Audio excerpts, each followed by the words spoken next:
ദൈവത്തിന് മഹത്വം. Exodus Bible study എന്ന ഫേസ്ബുക്ക് പേജിലേക്കും ലീഡ് ബൈബിൾ സ്റ്റഡി എന്ന യൂട്യൂബ് ചാനലിലേക്കും എല്ലാ പ്രിയപ്പെട്ടവർക്കും കർത്താവായ യേശുക്രിസ്തുവിൻ്റെ നാമത്തിൽ ഞങ്ങളുടെ സ്നേഹവന്ദനം അറിയിക്കുന്നു. നമ്മൾ കഴിഞ്ഞ ദിവസം എല്ലാം ചിന്തിച്ചത് മരിച്ചു കഴിഞ്ഞാൽ വീണ്ടും ജീവിക്കുക എന്നുള്ള ഒരു ക്വസ്റ്റിനെ ആധാരമാക്കിയാണ് നമ്മൾ കഴിഞ്ഞ ദിവസം എല്ലാം ചിന്തിച്ചത്, അല്ലേ? അപ്പോൾ അതിൽ നിന്ന് നമുക്ക് കഴിഞ്ഞ ദിവസം മനസ്സിലായ തോമസിൻ്റെ ദൗത്യങ്ങളും തോമസ് എന്താണ് അങ്ങനെ ചെയ്ത ആ കാര്യങ്ങളെക്കുറിച്ചെല്ലാം നമ്മൾ പറഞ്ഞു, അല്ലേ? ഇന്ന് നമ്മൾ അതിനോട് തന്നെ ആസ്പദമാക്കി സംസാരിക്കാൻ ആഗ്രഹിക്കുക. അതിനോട് ടച്ച് ചെയ്യുന്ന ഭാഗങ്ങളാണ് സംസാരിക്കുന്നത്. നമ്മുടെ എന്നാലും മെയിൻ വിഷയം എന്താണ്? മരിച്ചു കഴിഞ്ഞാൽ വീണ്ടും ഇതേ ശരീരത്തിൽ ജീവിക്കുമെന്നുള്ളൊരു ഒറ്റ വിഷയവും. അതിനകത്ത് നമുക്ക് ഇന്ന് വായിക്കേണ്ട വാക്യം യോഹന്നാന്റെ സുവിശേഷം 21-ാം അധ്യായം അതിൻ്റെ 1 മുതൽ 7 വരെയുള്ള വാക്യം. യോഹന്നാന്റെ സുവിശേഷം 21-ന്റെ 1 മുതൽ 7 വരെയുള്ള വാക്യം. അതിനുശേഷം യേശു പിന്നെയും തിബിരിയാസ് കടൽക്കരയിൽ വെച്ച് ശിഷ്യന്മാർക്ക് പ്രത്യക്ഷനായത് ഈ വിധമായിരുന്നു. യോഹന്നാൻ പത്രോസും ശീമോൻ പത്രോസും ദിദിമോസ് എന്ന തോമസും ഗലീലയിലുള്ള കാനായിലെ നദനിയേലും സെബദി മക്കളും അവന്റെ ശിഷ്യന്മാരിൽ വേറെ 2 പേരും ഒരുമിച്ച് കൂടിയിരുന്നു. ശീമോൻ പത്രോസ് അവരോട്, ഞാൻ മീൻ പിടിപ്പാൻ പോകുന്നു എന്ന് പറഞ്ഞു. ഞങ്ങളും പോരുന്നു എന്ന് അവർ പറഞ്ഞു. അവർ പുറപ്പെട്ട് പടക് കയറിപ്പോയി. ആ രാത്രിയിൽ ഒന്നും പിടിച്ചില്ല. പുലർച്ചെയായപ്പോൾ യേശു കരയിൽ നിന്നിരുന്നു. യേശു ആവുന്നെന്ന് ശിഷ്യന്മാർ അറിഞ്ഞില്ല. യേശു അവരോട്, കുഞ്ഞുങ്ങളെ കൂട്ടുവാൻ വല്ലതുമുണ്ടോ എന്ന് ചോദിച്ചു. ഇല്ല എന്ന് അവർ ഉത്തരം പറഞ്ഞു. പടകിന്റെ വലതുഭാഗത്ത് വല വീശുവിൻ, എന്നാൽ നിങ്ങൾക്ക് കിട്ടും എന്ന് അവൻ അവരോട് പറഞ്ഞു. അവർ വീശി. മീനിന്റെ പെരുപ്പം ഹേതുവായി അത് വലിപ്പാൻ കഴിഞ്ഞില്ല. യേശു സ്നേഹിച്ച ശിഷ്യൻ പത്രോസിനോട്, അത് കർത്താവാകുന്നു എന്ന് പറഞ്ഞു. കർത്താവാകുന്നു എന്ന് ശീമോൻ പത്രോസ് കേട്ടിട്ട് താൻ നഗ്നനാകിയാൽ അങ്കി അരയിൽ ചുറ്റി കടലിൽ ചാടി. നമുക്ക് എല്ലാവർക്കും അറിയാവുന്ന ഒരു പശ്ചാത്തലമാണ്, അല്ലേ? എല്ലാവരും പ്രസംഗിക്കുകയൊക്കെ ചെയ്യുന്നൊരു പശ്ചാത്തലമാണ്. യേശു എഴുന്നേറ്റ ശേഷം ശിഷ്യന്മാർക്ക് പ്രത്യക്ഷനായി, അല്ലേ? പല പ്രാവശ്യമായിട്ട് പ്രത്യക്ഷനായി. 3 പ്രാവശ്യം പ്രത്യക്ഷനായി. അതുപോലെ ശിഷ്യന്മാർക്ക് പ്രത്യക്ഷനായി. അതിൽ അവസാനത്തെ ഒരു പ്രത്യക്ഷതയായിരുന്നു, അല്ലേ? 3-ാം തവണ പ്രത്യക്ഷപ്പെടുമ്പോൾ ഉണ്ടായ ആദ്യത്തെ സാഹചര്യം എന്തായിരുന്നു? പത്രോസ് ആരോട് ചോദിക്കാതെ മീൻ പിടിക്കാൻ പോയി, അല്ലേ? പത്രോസ് മറ്റു ശിഷ്യന്മാരോട് ചോദിച്ചൊന്നുമില്ല. വരുന്നു, ഞാൻ മീൻ പിടിക്കാൻ പോകുന്നേ പറഞ്ഞു, അല്ലേ? ഞാൻ മീൻ പിടിക്കാൻ പോകുന്നു, വരുന്നോന്ന് പോലും ചോദിച്ചില്ല, അല്ലേ? മീൻ പിടിക്കാൻ പോവാം. മീൻ പിടിക്കാൻ പോകുമ്പോൾ എന്താണ് ബാക്കി എന്തോ എല്ലാവരും ചെയ്തു? ശിഷ്യന്മാർ കുറെ പേര് പത്രോസിന്റെ കൂടെ പോയി, അല്ലേ? പത്രോസിന്റെ കൂടെ അങ്ങ് പോയി. അത് കഴിഞ്ഞിട്ട് അവർ മീനെ പിടിക്കാനായിട്ട് ശിഷ്യന്മാരെല്ലാം കൂടെ പോയി മീൻ പിടിച്ചോണ്ടിരിക്കും. രാത്രി മുഴുവനും അധ്വാനിച്ചു. ഒരൊറ്റ മീൻ പോലും കിട്ടിയില്ല, അല്ലേ? മീൻ അങ്ങോട്ടും ഇങ്ങോട്ടും എല്ലാം ഓടുന്നുണ്ടായിരിക്കും, പക്ഷെങ്കിൽ ഒരു മീൻ പോലും കിട്ടിയില്ല. പ്രഭാതമായപ്പോൾ, അല്ലേ, യേശു നിന്നുകൊണ്ട് ചോദിച്ചു, അല്ലേ? കൂട്ടുവാൻ വല്ലതും ഉണ്ടോ എന്ന് ചോദിച്ചു, അല്ലേ? അങ്ങനല്ലേ ചോദിച്ചത്? ആ പാട്ട് വായിച്ചേ. കുഞ്ഞുങ്ങളെ കൂട്ടുവാൻ വല്ലതും ഉണ്ടോ എന്ന് ചോദിച്ചു. ഇല്ല എന്ന് അവൻ ഉത്തരം പറഞ്ഞു. അന്നേരം ഏതായാലും രാത്രി മുഴുവൻ ഇവർ പോയിരിക്കുക. അന്നേരം യേശു ചോദിക്കുക, കൂട്ടുവാൻ വല്ലതും ഉണ്ടോ കുഞ്ഞുങ്ങളെ? അപ്പൊ അവര് മറുപടിയും പറഞ്ഞു, അല്ലേ? യേശു സംസാരിച്ചു, അവർ മറുപടിയും പറഞ്ഞു, അല്ലേ? എന്താ പറഞ്ഞത്? ഒന്നും കിട്ടിയില്ല, അല്ലേ എന്ന് ഉത്തരം പറഞ്ഞു. കുഞ്ഞുങ്ങളെ കൂട്ടുവാൻ വല്ലതും ഉണ്ടോ എന്ന് ചോദിച്ചു. ഇല്ല എന്ന് അവർ പറഞ്ഞു. ഒറ്റ ഉത്തരം പറഞ്ഞു, ഇല്ല. രാത്രി മുഴുവൻ അധ്വാനിച്ചു, ഒന്നും കിട്ടി. അത് കഴിഞ്ഞിട്ട് യേശു ഒരു കാര്യം പറഞ്ഞു, വലത്ത് വശത്ത് വല വീശുക, അല്ലേ? വല വീശാൻ പറഞ്ഞപ്പോൾ പെരുത്ത മീൻ കിട്ടി, അല്ലേ? അതവിടെ നിൽക്കും. നമുക്ക് അതിനകത്ത് മെയിനായിട്ടുള്ള വിഷയം പത്രോസിനെ കുറിച്ച്, അല്ലേ? പത്രോസ് യേശു ആണെന്ന് അറിഞ്ഞു.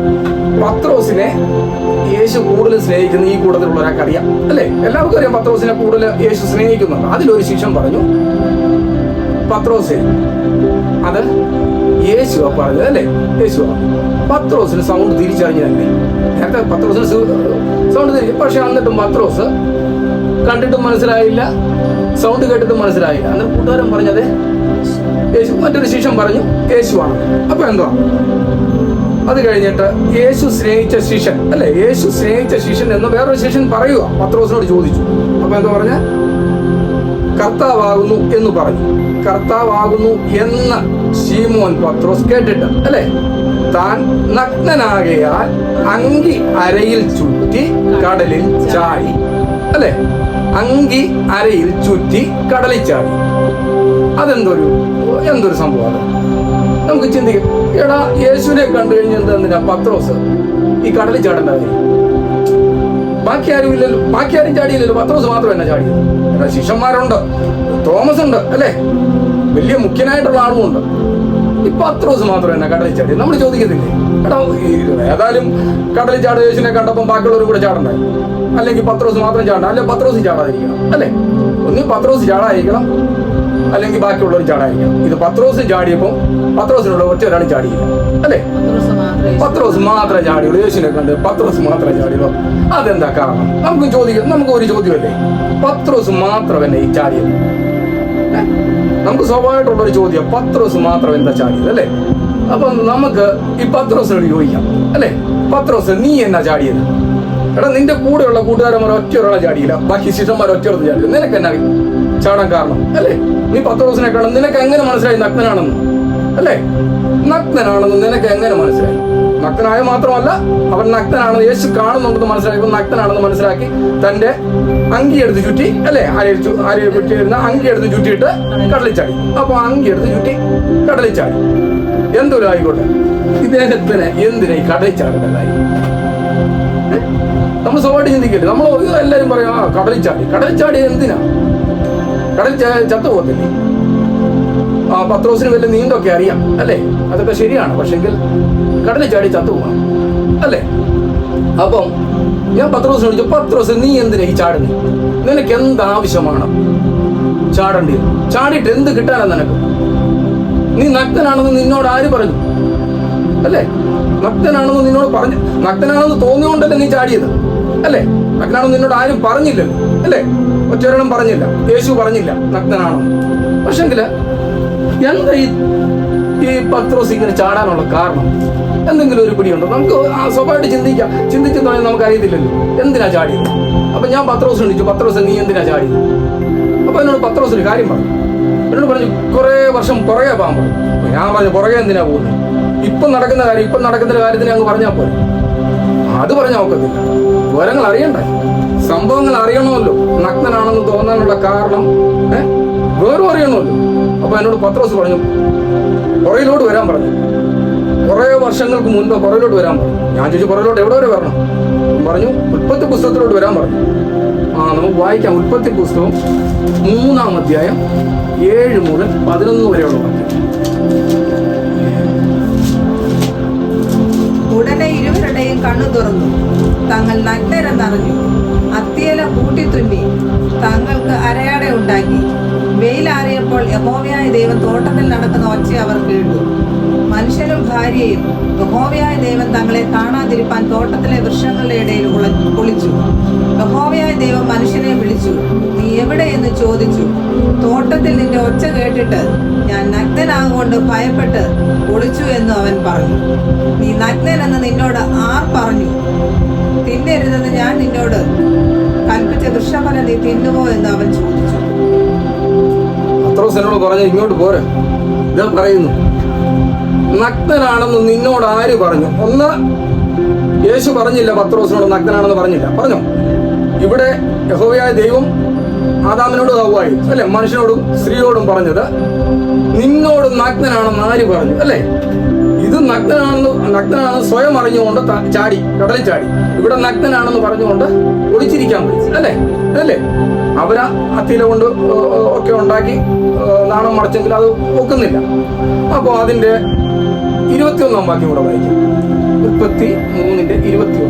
യഹോവയായ ദൈവം ആദമിനും അവന്റെ ഭാര്യയ്ക്കും തോൽ കൊണ്ട് ഉടുപ്പുണ്ടാക്കി അവരെ ഉടുപ്പിച്ചു. അപ്പൊ അവിടെ പ്രത്യേകമായിട്ടൊന്ന് ശ്രദ്ധിക്കേണ്ട കാര്യം അല്ലെ, ആദാമിനും അവന്റെ ഭാര്യയ്ക്കും തോല് കൊണ്ടൊരു ഉടുപ്പുണ്ടാക്കി അല്ലെ. അപ്പം ഇവർ നഗ്നനായിരുന്നേ, കറക്റ്റായിട്ട് നഗ്നനാ അല്ലെ. തോല് കൊണ്ടൊരു ഉടുപ്പാണ് ഉണ്ടാക്കി. തോല് കൊണ്ടുണ്ടെങ്കിൽ ഏതെങ്കിലും മൃഗത്തിന്റെ എന്തെങ്കിലായിരിക്കും, അത് നമുക്ക് ആ തോലെന്ന് പറയുമ്പോൾ ഒരു മൃഗത്തിന്റെ അല്ലെ, ആ തോല് കൊണ്ട് ഉടുപ്പുണ്ടാക്കിയപ്പോൾ അവിടെ മരണം സംഭവിച്ചു, അല്ലെങ്കിൽ ബ്ലഡിന്റെ അംശങ്ങളുണ്ട് അല്ലെ, ഒരു ബ്ലഡിന്റെ അംശം. ഇവന്റെ നഗ്നത മറയ്ക്കാനായിട്ട് യഹോവയായ ദൈവം ഒരു ഒരു ഒരു യാഗം എന്തൊരു ആയിക്കോട്ടെ, അതിന്റെ തോല് കൊണ്ട് ഉടുപ്പിച്ചു കഴിഞ്ഞാൽ അവന്റെ നഗ്നത മറയത്തുള്ളൂ അല്ലെ. അപ്പൊ തീർച്ചയായിട്ടും നഗ്നത മറയ്ക്കാൻ വേണ്ടി ഒരു തോല് കൊണ്ട് അവരെ ഉടുപ്പിച്ചു. ഇവിടെ ഉടുപ്പിച്ചു അല്ലെ, ഉടുപ്പുണ്ടാക്കി അവർക്ക് കൊടുത്തു, ഉടയാട ഉണ്ടാക്കി അവർക്ക് നാണം മറയ്ക്കാനായിട്ട് കൊടുത്തു. നഗ്നനാണെന്ന് മനസ്സിലായതുകൊണ്ട് അല്ലെ. അന്ന് ദൈവത്തിന് മനസ്സിലായി ആരാ, ആദാമും ഹവ്വയും നഗ്നനാണെന്ന് മനസ്സിലായി. ദൈവം തന്നെ തോല് കൊണ്ടുള്ള ഒരു ഉടുപ്പുണ്ടാക്കി കൊടുത്തു. ഓക്കെ, ദൈവം കൊടുത്തു. ഇവിടെ നമ്മൾ ശ്രദ്ധിക്കുമ്പോൾ പത്രോസ് നഗ്നനാണെന്ന് സ്വയം മനസ്സിലാക്കി അല്ലെ, സ്വയം മനസ്സിലാക്കി. യേശു ചോദിച്ചോ? യേശു ചോദിച്ചില്ല. ഇവിടെ ചോദിച്ചു, നഗ്നനായെന്ന് നിന്നോട് ആര് പറഞ്ഞു അല്ലെ. ഇവിടെ ചോദ്യം ഉണ്ട്, ഇവിടെ ചോദ്യമില്ല അല്ലെ. അപ്പം ഇവിടെ ഈ തോലുകൊണ്ട് ഉടുപ്പ് ഉണ്ടാക്കിയപ്പോൾ അവിടെ ഒരു പ്രവൃത്തി ഉണ്ട് എന്ന് പറഞ്ഞാൽ, തോലുകൊണ്ട് ഇവന്റെ നഗ്നത മറച്ചു. അപ്പോൾ ഒരു രക്തച്ചൊരിച്ചിലുണ്ടായി. ആ രക്തച്ചൊരിച്ചിന്റെ രണ്ടാം ഭാഗമാണ്. രണ്ടാം ഭാഗം, ഒന്നാം ഭാഗം ദൈവം മൊത്തം സൃഷ്ടിച്ചു കഴിഞ്ഞു, സൃഷ്ടിപ്പായിരുന്നു ഒന്നാം ഭാഗം. രണ്ടാം ഭാഗം ഈ തോലുകൊണ്ടുള്ള രക്തച്ചൊരിച്ചിലുള്ള ഒരു ഉടുപ്പ് ഉണ്ടാക്കണമായിരുന്നു അല്ലെ. എന്നാലേ ഇവർ പാപത്തിൽ നിന്ന് ഒരു മോചനം ഉണ്ടാകും അല്ലെ. കവറിങ് വേണ്ടായോ? പാപത്തിൽ ജീവിച്ച് ഇവർക്ക് ഒരു കവറിങ് ഉണ്ടായാലും ഒരു രക്തച്ചൊരിച്ചിൽ വേണം. ഇവിടെ എന്തോ ചെയ്തു, ദൈവം അവർക്ക് ഉടയാട ഉണ്ടാക്കി കൊടുത്തപ്പോൾ ഒരു രക്തച്ചൊരിച്ചിലുണ്ടായി അല്ലെ. അവിടുത്തെ ഒരു മെയിൻ നിഗമനം, അവിടുത്തെ ഒരു ആശയം എന്ന് പറയുന്നത്, കർത്താവായ യേശു ക്രിസ്തു ലോകത്തിൽ വരും അല്ലെ. വരും എന്നുള്ളൊരു ഒരു ധാരണ അല്ലെങ്കിൽ ഒരു പ്രത്യാശ അവർക്ക് കൊടുക്കാം. ഞങ്ങളുടെ പാപത്തിന്റെ പരിഹാരത്തിന് വേണ്ടി മരിക്കും, അടക്കപ്പെടും, ഉയർത്തെഴുന്നേൽക്കുന്നൊരു പ്രത്യാശ അവർക്ക് കൊടുക്കുക. കാരണം എന്താ വെച്ചാൽ, ഉടയാടെ ചുറ്റിക്കഴിഞ്ഞാലല്ല അവർക്ക് നാണം മറയത്തുള്ളൂ. ഈ നാണം മറയണമെങ്കിൽ ഒന്ന് രക്തച്ചൊരിച്ചിൽ ഉണ്ടാകണം അല്ലെ. അപ്പൊ എന്തോ ചെയ്തു, രക്തച്ചൊരിച്ചിൽ ഉണ്ടാകാൻ വേണ്ടി പിതാവായ ദൈവം തന്റെ മകനെ അയച്ചു. മകനെ അയച്ചിട്ട് പത്രോസ് ഇവിടെ എന്താ ചെയ്തു, നഗ്നനാണെന്ന് പറഞ്ഞ് നേരെ കടലിൽ ചാടി. അന്ന് എന്തുകൊണ്ടാ യേശു ചോദിക്കായിരുന്നത്, നീ നഗ്നാണെന്ന് നിന്നോട് ആരും പറഞ്ഞില്ല? സ്വയമായിട്ട് ചാടി. ഓക്കെ, നമ്മൾ അത് സമ്മതിച്ചു. പക്ഷെങ്കില് ഈ അങ്കി ഉടുത്തോണ്ട് അവൻ ചാടി. എന്താ യേശു ചോദിക്കാതിരുന്നത്? അങ്കി നീ നഗ്നനാണെന്ന് പോലും ചോദിച്ചില്ല അല്ലെ. എന്ന് പറഞ്ഞാൽ നഗ്നത മറയ്ക്കാൻ വേണ്ടി ഒരാളെ വിട്ടിട്ടുണ്ടായിരുന്നു. പാപത്തിന്റെ നഗ്നത മറയ്ക്കാൻ വേണ്ടി ഏദൻ തോട്ടത്തിൽ നിന്ന് പുറത്താക്കപ്പെട്ട ആദാമിനെ ഹവ്വായ്ക്കും വേണ്ടി, അഥവാ മനുഷ്യവർഗത്തിന് മുഴുവൻ ഈ നഗ്നത മറയ്ക്കാൻ വേണ്ടി ഒരാളെ വിടുമെന്നുള്ളൊരു കാഴ്ചപ്പാടാണ് കൊടുത്തത്. ഉൽപ്പത്തി കൊടുത്തത് ഒരു കാഴ്ചപ്പാടാണ്. കാര്യം വെച്ചാൽ എല്ലാവരുടെയും നഗ്നത മറയ്ക്കാൻ വേണ്ടി ഒരാളെ വിടണം അല്ലെ. ഒരാളെ വിട്ടു കഴിഞ്ഞാലേ നഗ്നത മറയ്ക്കാൻ, അല്ലെങ്കിൽ ഒരു മരണം സംഭവിച്ചു കഴിഞ്ഞാല് എല്ലാവരുടെയും പാപത്തിന്റെ നഗ്നത മറയ്ക്കാനൊക്കെ അല്ലേ. അപ്പം രണ്ടാമത് ഒരാൾ വേണം. ദൈവത്തിന്റെ പരിപാടി മൊത്തം കഴിഞ്ഞു, സൃഷ്ടിപ്പ് കഴിഞ്ഞു. അപ്പൊ ഇനി സൃഷ്ടിപ്പ് കഴിഞ്ഞിട്ട് ഇവരെ വീണ്ടെടുക്കണം, ഈ പാപത്തിൽ നിന്ന് വീണ്ടെടുക്കണം. അപ്പൊ ഒരാളും കൂടെ വരണം. അപ്പൊ ആര് വരണം? പുത്രൻ വരണം. പുത്രൻ വരണം. പുത്രത്തിന്റെ ഉള്ള ഒരു ദൗത്യമാണ് ഇവിടെ കാണിച്ചിരിക്കുന്നത്. ഏതാ? ഉടുപ്പിച്ചതിന്റെ മെയിൻ കാരണം, പിതാവായ ദൈവം ഉടുപ്പിച്ചതിന്റെ മെയിൻ കാരണം, ഇവരുടെ പാപത്തിന്റെ ശമ്പളമായ മരണം, പാപത്തിൽ നിന്നൊരു വീണ്ടെടുപ്പ് വേണം. വീണ്ടെടുപ്പ് വേണം, രക്തച്ചൊരിച്ചിൽ വേണം. രക്തച്ചൊരിച്ചിൽ ഉണ്ടെങ്കിൽ മാത്രമേ വീണ്ടെടുപ്പുള്ളൂ. പക്ഷെ ഇവിടെ വന്നപ്പോ എവിടെ പത്രോസ് നഗ്നനാണെന്ന് മനസ്സിലായപ്പോൾ അവിടെ ഒരു വീണ്ടെടുപ്പ് വേണ്ടി വന്നില്ല. വന്നോ? രക്തച്ചൊരിച്ചിലിന്റെ വന്നില്ല. അല്ലെങ്കിൽ രക്തച്ചൊരിച്ചിലിനുള്ള ഒരു ഉടുപ്പ് അവനും യേശു ഉടുപ്പിച്ചു കൊടുക്കണമായിരുന്നു അല്ലെ. കൊടുത്തില്ല. എന്താ കാരണം? എന്നറിയോ? പുത്രൻ അവതരിച്ച എല്ലാ കർമ്മവും അവൻ ചെയ്തു കഴിഞ്ഞു. എല്ലാ കർമ്മവും ചെയ്തു കഴിഞ്ഞു എന്ന് പറഞ്ഞാൽ മനുഷ്യന്റെ പാപത്തിന്റെ പരിഹാരത്തിന് മരിച്ചു, അടക്കപ്പെട്ടു, ഉയർത്തെഴുന്നേറ്റു അല്ലെ. അപ്പൊ പാപത്തിന് പരിഹാരമായി. രണ്ടാമത്തെ ആള് വന്ന് പാപത്തിന് പരിഹാരം വരുത്തി. പിതാവ് പുത്രനെ അയച്ചു ലോകത്തിലേക്ക് അല്ലെ. അയക്കുന്നതിന് മുന്നോടിയായിട്ട് ഒരു വാചകം ഇവിടെ കൊടുത്തു. നഗ്നനായിരുന്നു മനുഷ്യൻ മൊത്തം. നഗ്നത മറയ്ക്കാൻ വേണ്ടി ഒരാളെ വിടണം. അതിന് വിടാനായിട്ടാണ് ഈ തോലുകൊണ്ട് ഇവരെ ഉടുപ്പിച്ചത്. തോലുകൊണ്ട് ഒരു യാഗമായി കഴിഞ്ഞാലേ ഇവരുടെ പാവം മറയ്ക്കാനൊക്കത്തുള്ളൂ. മീൻസ് എങ്ങനെ പോയെന്ന് പറഞ്ഞാൽ ഇവരുടെ പാവം മറയ്ക്കണമെങ്കിൽ ഒരു രക്തച്ചൊരിച്ചിൽ വേണം. അപ്പൊ രക്തച്ചൊരിച്ചിലാകാനായിട്ടാണ് യേശു ഭൂമിയിലേക്ക് വന്നത്, അല്ലേ?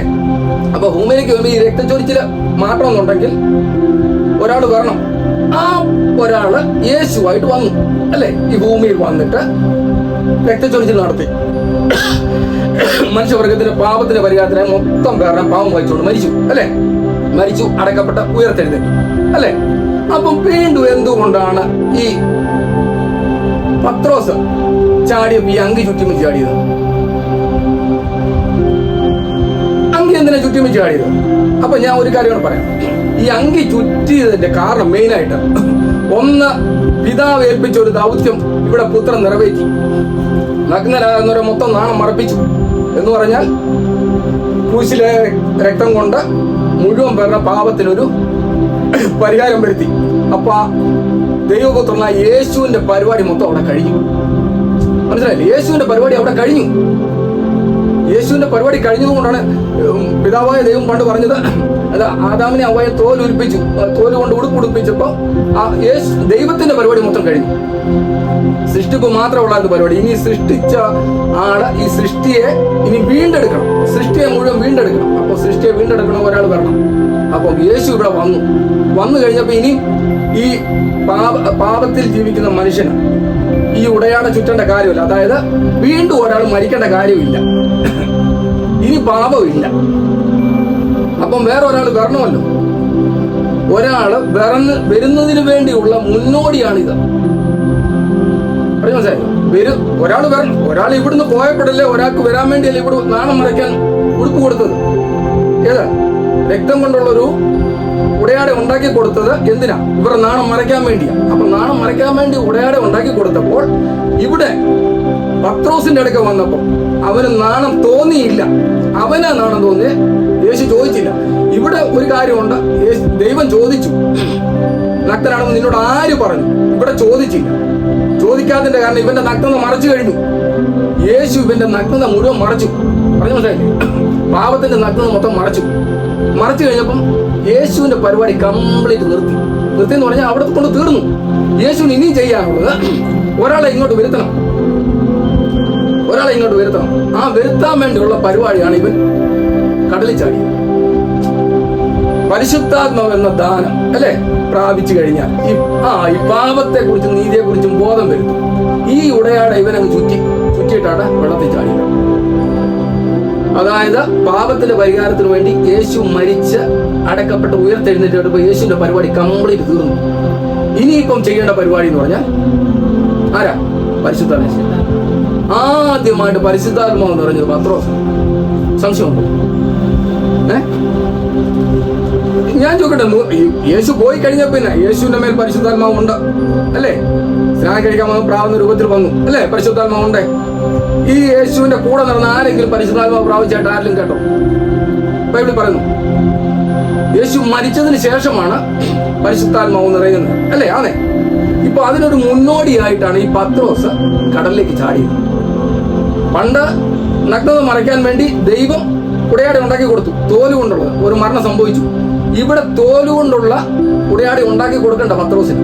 കാര്യം എന്താണെന്ന് ചോദിച്ചാൽ, തോലുകൊണ്ട് ഉടയാടി ഉണ്ടാക്കി ദൈവം കൊടുത്തപ്പോ ഇവിടെ തോലുകൊണ്ടുള്ള ഉടയാട കൊണ്ട് മനുഷ്യവർഗത്തെ മുഴുവൻ മറച്ചു. രക്തം കൊണ്ട് മൊത്തം മറച്ചു കഴിഞ്ഞു. ആ ഉടയാട മുഴുവൻ ആളുടെ ദേഹത്തുണ്ട്. അതായത് ഇത് വിശ്വസിച്ച് എല്ലാവരും ഈ ഉടയാടയ്ക്കകത്തുണ്ട്. അപ്പൊ ഈ ഉടയാട ഇനി നിലനിർത്തണമെങ്കിൽ ഈ പാപത്തെക്കുറിച്ചും നീതിയെക്കുറിച്ചും വരുത്തുന്ന ബോധം വരുത്തുന്ന പരിശുദ്ധാത്മാവ് വരണം. അപ്പം പത്രോസാണ് ആദ്യം പരിശുദ്ധാത്മാവ് വരുന്നത്. അല്ലെന്ന് പറയാനൊക്കെ. ബാക്കി കർത്താവ് യേശുക്രിസ്തു പോയി കഴിഞ്ഞാൽ പിന്നല്ലേ 120 കൂടിയിരുന്നിടത്ത് പരിശുദ്ധാത്മാവ് വന്നു. അതിനു മുമ്പേ ഒരു വെളിച്ചത്തിൽ വരാൻ കാരണം പത്രോസിനാണ് ആദ്യത്തെ പരിശുദ്ധാത്മാവ് പ്രാപിച്ചത്. എന്ന് പറഞ്ഞു കഴിഞ്ഞാൽ ഈ വെള്ളത്തിൽ ചാടിയപ്പോ നഗ്നനാണെന്ന് അവന് തന്നെ തോന്നി. എന്ന് പറഞ്ഞാൽ യേശുവിനെ കണ്ടപ്പോ, പണ്ട് യേശുവിനെ കണ്ടപ്പോ, ദൈവത്തെ കണ്ടപ്പം ദൈവമാ ചോദിച്ചത്, നീ നഗ്നനല്ല എന്ന്. ഇപ്പം പത്രോസ് യേശുവിനെ കണ്ടപ്പം പറയുക, കണ്ടതേ ഉള്ളൂ. കണ്ടു കഴിഞ്ഞപ്പോ യേശു തിരിച്ചറിഞ്ഞപ്പം ഞാൻ നഗ്നനാണെന്ന് തോന്നി. എന്ന് പറഞ്ഞാൽ എന്റെ നഗ്നത മറച്ചു. എന്റെ നഗ്നത മുഴുവൻ യേശു മറച്ചു. പക്ഷെങ്കിൽ വീണ്ടും ഞാൻ നഗ്നനാകാൻ ചാൻസ് ഉണ്ട്. അതുകൊണ്ട് എന്നാ ചെയ്യണം? ചാടണം, നഗ്നത മറയ്ക്കണം. പറഞ്ഞ മനസ്സിലല്ലേ?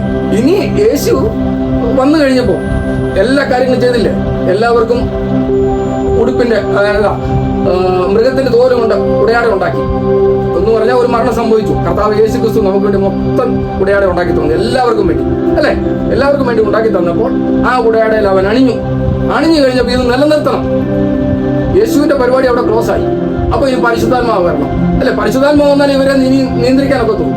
അതുകൊണ്ട് പരിശുദ്ധാത്മാവ് വരേണ്ട സ്ഥാനത്ത് ആദ്യമേ പരിശുദ്ധാത്മാവ് വന്ന് പത്രോസിന്റെ മേൽ വന്നപ്പോഴാണ് അവൻ നഗ്നനാണെന്ന് തോന്നിയത്.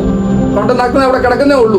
ആ നഗ്നത മറക്കാൻ ദൈവം ഒരുക്കി. അന്ന് ദൈവം ചോദിച്ചു. ഇപ്പം ദൈവം ചോദിച്ചില്ല, അഥവാ യേശു ചോദിച്ചില്ല. യേശു ചോദിക്കാതെ വന്ന പത്രോസിനോട് പറഞ്ഞു, പത്രോസ് നഗ്നനാണെന്ന് സ്വയം തോന്നിയതാ, അല്ലെ? സ്വയം തോന്നിയപ്പം യേശുവിന് അറിയാം. പത്രോസിന് ചോദിക്കേണ്ട കാര്യമില്ല. കാര്യം എന്ന് വെച്ചാൽ ഞാൻ ഇവന്റെ നഗ്നത മറച്ചതാ. കാൽവരി ക്രൂശിൽ മരിച്ച് എന്റെ ചങ്കരച്ചോര ഊറ്റി എല്ലാവരെയും വീണ്ടെടുത്ത ഈ പാപത്തിൽ നിന്ന് മോചനം ലഭിച്ചതാണ്. അപ്പൊ ഇനി ഇവർക്ക് ഒരു രക്തച്ചൊരിച്ചിൽ വേണ്ട. ഇനി ഇത് നിലനിർത്താനായിട്ട് ഒരാൾ ഇങ്ങോട്ട് വരണം. പരിശുദ്ധാത്മാവ് വരേണ്ടതിന്റെ ഒരാദ്യ ഘട്ടമാണത്. അതായത് പത്രോസിലാണ് പരിശുദ്ധാത്മാവ് ആദ്യമാണ്. അപ്പൊ അത് നമുക്ക് ഒന്നുകൂടെ നമ്മൾ നേരത്തെ ചിന്തിച്ചൊരു ഭാഗം കൊടുക്കാം. എന്തോന്നറിയാം? ദൈവം പറഞ്ഞിട്ടുണ്ടായിരുന്നു നമ്മളിൽ ഒരുവിനെ പോലെ, അല്ലേ? അപ്പൊ എല്ലാവരും അങ്ങ് തർക്കിക്കുക. എല്ലാവരും ഒരു തർക്ക വിഷയമാണ്. തൃത്വത്തെ കുറിച്ച് ഭയങ്കര തർക്കം, അല്ലേ? എന്തിനാണ് ഈ തർക്കിക്കുന്നത്? തൃത്വത്തെ കുറിച്ച് എന്തിനാ തർക്കിക്കുന്നത്? ഒരാളുടെ കാര്യം ഇത്രയേ ഉള്ളായിരുന്നു. ദൈവത്തിന്റെ പ്രവൃത്തി എന്ന് പറയുമ്പോൾ സൃഷ്ടിപ്പ് മാത്രമേ ഉള്ളായിരുന്നു. ആ സൃഷ്ടിപ്പ് മാത്രം കഴിഞ്ഞപ്പോൾ അദ്ദേഹത്തിന്റെ പരിപാടി കഴിഞ്ഞു, ദൈവത്തിന്റെ പരിപാടി കഴിഞ്ഞു. അത് കഴിഞ്ഞ് ആ സൃഷ്ടിപ്പ് കഴിഞ്ഞപ്പോൾ ഒരാളെ തോലുടിപ്പിക്കണമായിരുന്നു, എന്ന് പറഞ്ഞാൽ രക്തച്ചൊരിച്ചിൽ ഉണ്ടാക്കണമായിരുന്നു. അതിനുവേണ്ടി അടുത്തൊരാൾ വന്നു, അല്ലെ? ഈ രക്തച്ചൊരിച്ചിലും കഴിഞ്ഞ് പിതാവ് പുത്രനെ അങ്ങോട്ട് ഒരുക്കി കൊടുത്തു.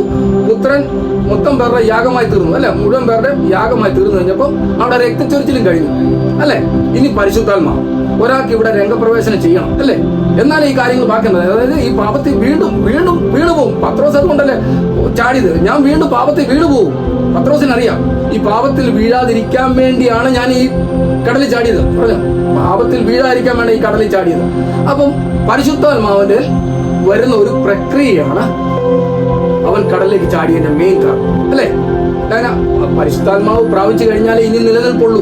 യേശുവിനെ കണ്ടതേ ഉള്ളൂ. അവൻ നഗ്നനാണെന്ന് അവന് തോന്നി. എന്ന് പറഞ്ഞാൽ യേശു രക്തം ചൊരിഞ്ഞു, ഞങ്ങളെ വീണ്ടെടുത്തു, തെണ്ടേ വന്ന് നിൽക്കുന്നു. പക്ഷെ വീണ്ടും ഇവൻ പോയി കഴിഞ്ഞാൽ പിന്നെ ഞാൻ പാപം ചെയ്യും, അല്ലെ? പാപത്തിനടിമയാവും. അപ്പം പാപത്തിനടിമയാകാതിരിക്കാൻ ഇവൻ തന്നെ, അഥവാ ദൈവം ഒരു പ്രൊട്ടക്ഷൻ കൊടുത്തതാണ് പരിശുദ്ധാത്മാവ് നിറയാനായി അവൻ കടലിലേക്ക് ചാടി. അതുകൂടാതെ ഈ തൃത്വം എന്നോട് ഞാൻ ഈ തൃത്വത്തെ കുറിച്ച് ഇങ്ങോട്ട് ചോദിച്ചപ്പോൾ എനിക്ക് മനസ്സിലായ ഒരു കാര്യം എന്താണെന്നറിയോ? ഈ വെള്ളത്തില് എന്തൊക്കെ അടങ്ങിയിട്ടുണ്ടെന്ന് ചോദിച്ചു. വെള്ളം, ഞാൻ പറഞ്ഞു വെള്ളത്തിൽ എന്തോ അടങ്ങാനാണ്. അപ്പൊ വെള്ളത്തിന്റെ ഇക്വേഷൻ എന്താണെന്ന് ചോദിച്ചു, അല്ലെ? വെള്ളത്തിന്റെ ഇക്വേഷൻ എന്തോ? H2O, അല്ലെ? H എന്ന് പറഞ്ഞ ഹൈഡ്രജൻ, അല്ലെ? ഹൈഡ്രജൻ 2, ഓക്സിജൻ 1, അല്ലെ? H2O. ഈ വെള്ളത്തില് ഓക്സിജൻ ഉണ്ടല്ലോ. വെള്ളത്തിൽ ഓക്സിജൻ ഉണ്ട്. വെള്ളത്തിൽ ഓക്സിജൻ ഉള്ളപ്പോൾ നമ്മൾ വെള്ളത്തിൽ വീണ് കഴിഞ്ഞാൽ മരിച്ചു പോകും. എന്നാൽ വെള്ളത്തിൽ വീണിട്ട് ഈ മത്സ്യം എന്താ മരിക്കാത്തത്? നമുക്ക് സ്വാഭാവികമായിട്ടുള്ള ചോദ്യമല്ലേ? വെള്ളത്തിൽ വീണ ഈ മത്സ്യം ചാവുന്നില്ല, അതിനകത്ത് കടലാനയുണ്ട്, ആമയുണ്ട്, എന്തെല്ലാം സാധനമുണ്ട്, ഇതൊന്നും ചാവുന്നില്ല. നമ്മൾ പക്ഷെ വെള്ളത്തിൽ വീണ ചാവും, അല്ലെ? അതെന്താ? ഞാൻ നോക്കട്ടെ, എനിക്ക് ഒരു പിടി കിട്ടുന്നില്ല. വെള്ളത്തിന്റെ ഘടന എന്ന് പറയുന്നത് H2O. H2 എന്ന് പറയുമ്പോൾ ഹൈഡ്രജൻ 2, ഓക്സിജൻ 1, അല്ലെ? അന്നേരം ഓക്സിജൻ അതിനകത്തുണ്ട്. ഓക്സിജൻ ഉള്ളതുകൊണ്ടല്ലേ മീനൊക്കെ അതിനകത്ത് ജീവിക്കുന്നത്.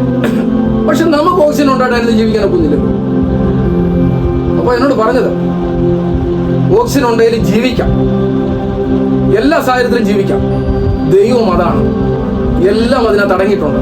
അതിനകത്ത് വേറെ ഒരു മറുപടി വേണ്ടെന്ന് പറഞ്ഞു. എന്ന് പറഞ്ഞാൽ എല്ലാത്തിലും യഹോവയായ ദൈവം അതിന് ഉൾക്കൊണ്ടിരിക്കുകയാണ്. അതിനകത്ത് എല്ലാ അവശ്യ സാധനങ്ങളും ഉൾക്കൊണ്ടിരിക്കുക. അതിനകത്ത് വെള്ളമുണ്ട്, എല്ലാ അവശ്യ സാധനങ്ങളും, നമുക്ക് വേണ്ടി എല്ലാ കാര്യങ്ങളുമുണ്ട്. വെള്ളം എന്ന് പറയുന്നത് അപ്പം പരിശുദ്ധാത്മാവ് വെള്ളത്തെ കാണിക്കണം, അതൊക്കെ വേറൊരു വ്യാഖ്യാനമാണ്. പക്ഷെങ്കിൽ ഇവിടെ മെയിനായിട്ടുള്ള സംഭവം എന്താണെന്ന് ചോദിച്ചാൽ നഗ്നത മറയ്ക്കാൻ വേണ്ടി ഒന്ന് പിതാവായ ദൈവം അരയാടെ ഉണ്ടാക്കി അവർക്ക് കൊടുത്തു അല്ലേ, രക്തച്ചൊരിച്ചിലുള്ള ഒരു തോല് കൊണ്ട് കൊടുക്കുന്നു. രണ്ടാമത് പത്രോസിന് സ്വയം തോന്നി നഗ്നനാണ് അല്ലേ, നഗ്നാണെന്ന് തോന്നി കടലിൽ ചാടി. അപ്പോൾ എന്തിനാ കടലിൽ ചാടിയത്? യേശു എന്നാ ചോദിച്ചില്ലല്ലോ, ഒരിക്കലും ചോദിച്ചില്ല. പത്രോസിന് നീ എന്തിനാ കടലിൽ ചാടി? അന്ന് ഞാൻ ചോദിക്കട്ടെ, ഈ ബാക്കിയുള്ളവർക്ക് ആർക്കും നഗ്നതയില്ലായിരുന്നു.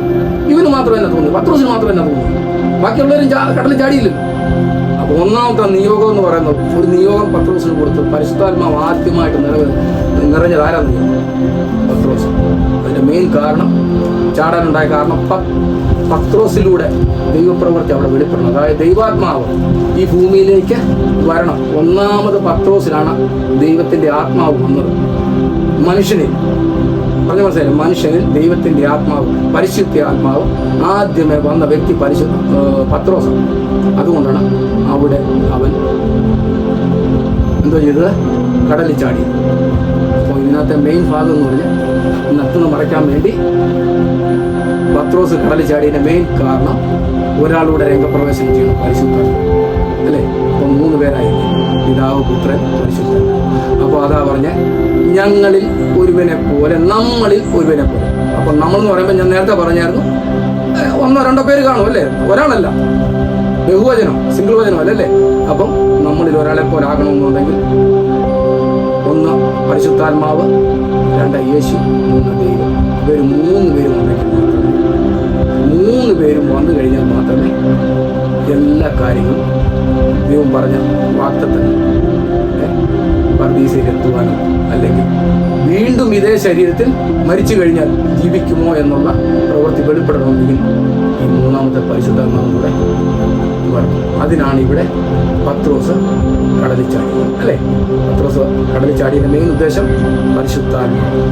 യഹോവ ദൈവം പണ്ട് ഉടുപ്പിച്ച, തോലുകൊണ്ടുള്ള ഉടുപ്പിച്ച ഉടുപ്പ് ഇവിടെ കൊടുക്കാഞ്ഞതിന്റെ കാരണം അതിനുവേണ്ടി യാഗമായി ഞാൻ തീർന്നു. യേശു തീർന്നുകൊണ്ടല്ലേ അവിടെ നിൽക്കുന്നത്, അല്ലെങ്കിൽ പിന്നെ വീണ്ടും ഒരു രക്തച്ചൊരിച്ചിലുണ്ടാക്കണം. ഇനിയും വേറെ ഒരാൾ വരാനില്ല, ഇനിയും വരാനില്ല. ആ വരവ് നിന്നു.